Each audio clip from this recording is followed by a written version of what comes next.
42% BC రిజర్వేషన్లు ఉంటాయా ఊడతాయా అనే దాని మీద ఊర్ల కొంటే మస్తు చర్చలు జరుగుతున్నాయి. ఇప్పుడు ఇచ్చిన రిజర్వేషన్లు గట్లనే ఉండాలని బీసీ లీడర్లు తెలంగాణ సర్కారు కోరకుంటుంటే పాత నోటిఫికేషన్ ప్రకారం ఇస్తేనే మంచిగుండని పెద్ద కులపోలు కోరుకుంటున్నారట. ఇసోంటి కాలంలో ఆ 42% రిజర్వేషన్లు సన్నటి తీగ మీద నడిచే మనిషి తీరుగా అటు పడుతుందో ఇటు పడుతుందో తెలియకుండా అవుతున్నది. తెలంగాణ సర్కార్ రిజర్వేషన్లు పెంచే జీవో 9 విడుదల చేస్తే దాన్ని రద్దు చేయాలని కొందరు హైకోర్టుకు పోయినరు. దానికి హైకోర్టు స్టే ఇవ్వమని చెప్పింది. ఎట్లనైనా ఈ రిజర్వేషన్లను ఆపాలి అని గట్టి పట్టు మీద ఉన్నట్టున్నాడు వంగ గోపాల్ రెడ్డి అనేటైనా.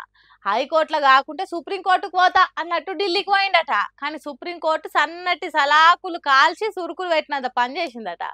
కోర్టుల పిటిషన్ ఎందుకు వేసిండ్రు అని కోర్టుల పెద్ద జడ్జి సార్లు అడిగితే తెలంగాణ సర్కార్ ఇచ్చిన జీవో మీద హైకోర్టు స్టే ఇయ్యలేదు, జర మీరన్నీ ఇయ్యండ్రి సార్లు అన్నట్టు పెద్ద కోర్టును అడిగిండ్రట.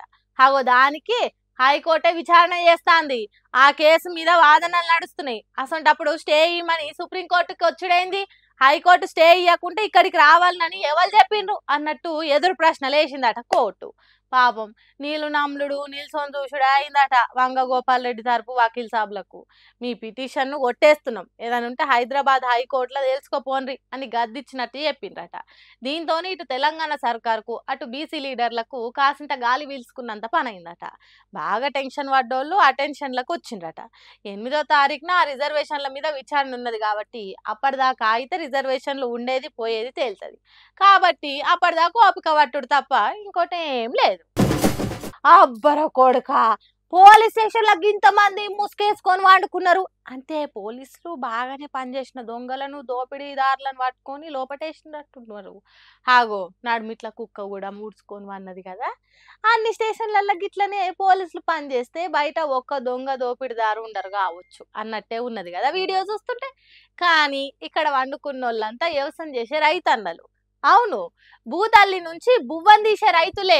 ఎందుకు ఇట్లా పోలీస్ స్టేషన్లో వండుకున్నారంటే యూరియా బస్తాల కోసము.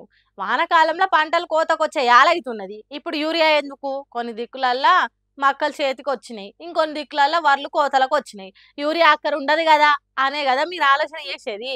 కానీ చాలా మంది రైతన్నలు పంటలు ఎరువులు లేక ఎర్రగా మారి వట్టిపోతున్నాయట. అందుకే యూరియా కోసం రాత్రి మొత్తం పోలీస్ స్టేషన్లో రగ్గులు చెద్దర్లు బొంతలు తెచ్చుకొని ముసుగు వేసుకొని వండుకున్నారు.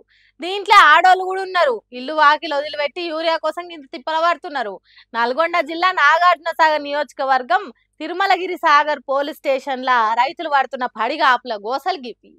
ఆడోళ్ళు కూడా గిట్లనే పోలీస్ స్టేషన్ వచ్చి వండుకొని పడిగాపులు కాస్తున్నారని తెలిసిన వాళ్ళ గురించి వ్యవసాయ శాఖ ఆఫీసర్లు పట్టించుకుంటలేరు.